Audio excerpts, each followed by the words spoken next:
ராசிக்கு இன்றைக்கி எப்படி இருக்க போகுது அப்படின்னு பார்த்தீங்கன்னா, அதாவது உங்களுக்கு 2ஆம் இடத்தை சனி பார்க்கிறார். 2ஆம் இடத்தில் ராசிநாதன் போய் அமர்வது சிறப்பு தான் என்றாலும் கொடுக்கல் வாங்கலில் பிரச்சனை வரும். பேசுவதில் எச்சரிக்கை தேவை. மற்றபடி முயற்சி ஸ்தானம் மிக சிறப்பாக இருக்கிறது.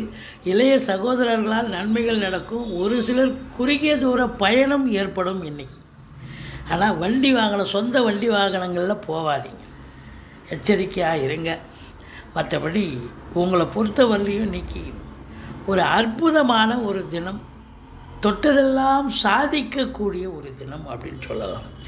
கணவன் மனைவி ஒற்றுமை, திருமண வயதில் இருக்கும் அன்பர்களுக்கு திருமணம் கைகூடும். 11ஆம் இடம் குரு பார்வையில் நினைத்ததை சாதிப்பீர்கள். மூத்த சகோதரர்களால் ஆதாயம். ஒரு சிலர் ஆன்மீகத்தில் அதிக நாட்டம் இருக்கும்.